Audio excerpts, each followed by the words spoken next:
Welcome back to my channel again. Yes, you know where I am. I am in Seoul in Korea, and I already gave you my room tour. Moving on quickly for today's topic, we are going to take some Q&As which I've been getting for a while now.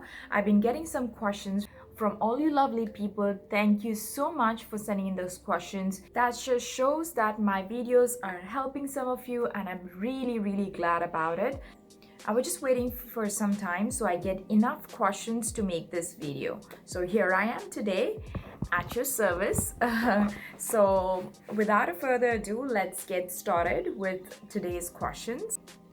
Okay, I've been asked that, okay, this person, I want to ask you more questions, but how does it feel when you join in Etihad Airways at the very first time? And there is a question related to that, so I'm going to do it together. So also the second question was, how does it feel now in Etihad Airways? So how did it feel when I joined, and how does it feel now? Okay, for people who don't know me, I am a flight attendant. I've been flying for 15 years. I was working with Air India for almost 8 years, and now I am with Etihad almost 7 years, actually finished 7 years this year. Okay, so this question is a personal question, like it's subjective. What I may feel, the other person may not feel, and there are so many different factors and circumstances and environment which affects this answer for a person. So all these questions today which I'm going to answer is going to be based on my experience, since it's been addressed to me. I'm going to answer every question which I'm going to talk about today best of my ability and as honest as I can. So yes, when I started flying with Etihad, I had already flown with Air India, which was for almost 8 years. So that gave me a better perspective of what this job takes. What does it require out of you mentally, physically, problem solving, encountering challenges, how to react, how to behave, about my personality, how to carry yourself, how to conduct yourself. And I already flown domestic and international. And honestly speaking, even before I started flying, I was traveling. So when you get that kind of exposure, and when you come to an international airline as big as Etihad or Emirates or Qatar, it's the same culture, it's the same environment, it's the same atmosphere in all these airlines with 160 or more different nationalities. You already are kind of prepared of how to interact, how to talk, how to deal with people. Consciously, subconsciously, you hear different accents, and your mind and your brain already is accustomed to it. So it's not like a foreign language to your ears, or a foreign accent to your ears. So it becomes easier slowly and steadily. I'm not saying, again, like I said, it's my personal experience. It wasn't difficult for me because of my exposure which I've had before in my personal life, in my travel, in my previous job, which helped me to adjust faster. It could be different for different people. So again, to answer this question briefly, I was already prepared, and I just had to do small tweaks into adjusting into a new city, into a new company. But other than that, it was just a regular day at work. So, and how does it feel now? Honestly, I started flying when I was 21, and I will be 36 in February, this coming February. So I'm talking about more than 15 years of flying, to be honest, guys. And I don't feel a day different or a day older. I shouldn't even say the word older, because I don't feel. I forever feel young, energetic, and lively in my heart. It's all what's inside you, how you take care of yourself, your not just physically but also your mental health. What do you do to maintain your sanity? Anyhow, moving on. Okay, so the next question is, what are the major, sorry, I'm gonna go to the question before that because I missed it. Are you still interested in travel, or did you lose your interest? Not at all. I've been traveling since I was 19, and like I said, I'll be 36 now in the next coming month. So yes, I haven't lost even an ounce of interest in traveling, because if at all it has just increased, multiplied, more and more and more, because travel is the best education anybody can ever have, period. I've learned so much just traveling, being in places, meeting different people, culture. Just the fact that packing your bag, it's that's from that small action, from being organized, planning your trip, because I did travel for, let's say, from a period of 4 days, 5 days, up until 3 months. So how to pack when you're going for 4 days? From 4 days, 5 days, a week, a fortnight, a whole month, 2 months, or 3 months. Yes, I have done it all. That makes you very organized. That makes your brain think about what are the necessities. That helps you prioritize things, and it's a good mental task, even packing your bag or planning your trip. You always are thinking about what next, what are the important things, catching your flights, your travel, organizing and connecting your train, your bus, your flight tickets to make it on time. It helps you get a bit more punctual. It gets you, when you're just traveling with local means of transportation, that gives you so many surreal experiences, so raw and so organic. And then you arrive in the place, and the insane amount of satisfaction that gives you, that you have actually got through the whole process, the whole hurdles, all the possible challenges you had from the time you actually even thought of having a trip up until you reach that place. That happened. I'll just want to give you a small example. I been meaning to go to Peru. It's a country in South America for the longest time ever. And I had that vision of me standing at the top of Machu Picchu, on the peak of Machu Picchu, and overlooking that beautiful Inca site. And I planned my trip. I traveled alone. I had to go from Abu Dhabi to New York, Miami, Miami to Salvador, Salvador to Lima, Lima to Cusco, Cusco to Machu Picchu. It took me 5 to 10 different flights, sleeping over at the airport. It took me taxis to buses, trains, a lot of hiking, walking, everything. And when I finally reached there, when I'm thinking about it, I'm getting goosebumps. The experience I had standing on that Inca site, like on top of it and overlooking the whole beautiful site. Guys, oh my god. Anyways, I don't want to be dramatic, but it's just something you have to go out there and experience. So not even an ounce. To the bottom line is not even an ounce. It's just increased more and more. Same thing was with when I went to Iceland, when I wanted to be there and see the northern light, which I did eventually on the 10th day of my travel. When I was supposed to come back, a night before, I actually saw the northern light. That's again another story. I might just tell you these interesting stories some other time. I hope I answered that. So yes, moving on to the next question. How does it feel? No. Why did I choose Etihad? Okay. In all fairness, and if I have to answer it honestly, I was very happy with Air India. I was really happy with Air India. It was like a goal, like if you're thinking of joining an airline in India, you think about Air India. That's on the top of your list. Then was Jet Airways, and then was Kingfisher back in the day, or I think Jet Airways. My second choice was Jet Airways. So I remember I did both the interviews. For my teeth, which I made a vlog about, I didn't get through Jet Airways interview. I made a vlog about the whole teeth situation, what happened for Jet Airways interview. Then I went for the Air India interview, and I cleared it, and I joined it. And I worked there for almost 8 years, and I had the best time ever. I learned a lot more than anything else. I was just this 21 something, fresh graduated.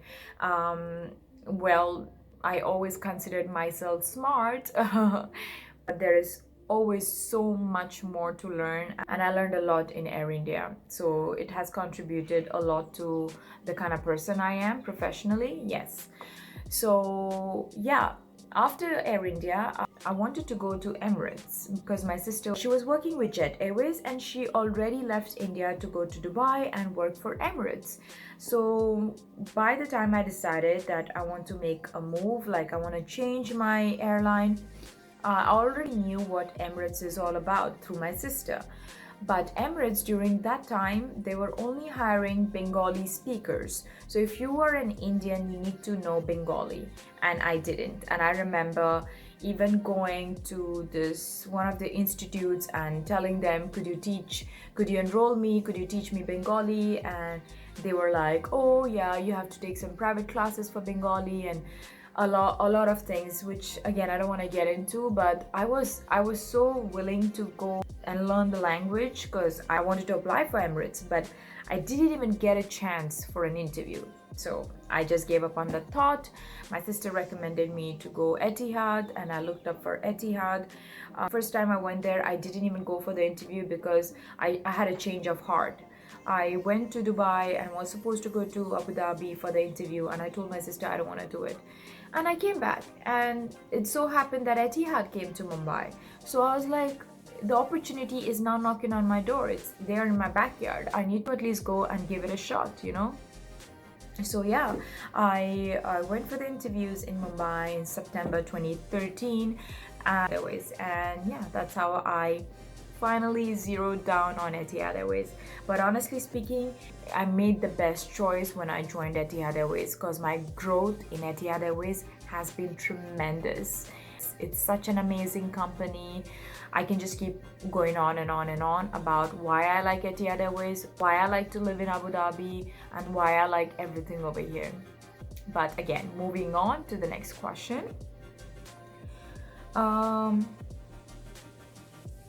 What are the major differences in working with Etihad and working with Air India? Alright, so there are many differences, honestly, but the major differences I would say is Etihad Airways is more structured in many ways. It's about the roster, the leaves, the management itself, the facilities, the salary. There are many other things which is very different, but the comfort level of working in India, in Indian airline, the people you interact with and all that is different. It's more comfortable and there is less stress. In terms of Etihad, it's a multinational company with more than 160 different nationalities, and there is a lot to adjust, there's a lot to learn, and the sooner you adapt is better for you. But yeah, there's no specific pro and con to either of them. It's just what you prefer. I mean, I can go in more details about it, but those are the major differences. Okay, so the next question is Etihad Airways a crew-friendly airline? I would say 100% yes. I mean, they don't just hire you and throw you in a dungeon. They prep you, they train you, and it's a 2-month-long training. Then you have your observation flights, your training flights, and you still have 6 months of probation. They give you enough room to learn. So let's say me as a cabin senior, as an onboard leader, okay, let's take this flight's example. I have a crew on my flight and it's a 4th flight. So she needs a lot of time to learn, to understand, and we all know it because when we are allocating position, when we have this document which says our name, nationality, our various other personal details, it shows our staff number, and staff number is the indication of when this person may have joined.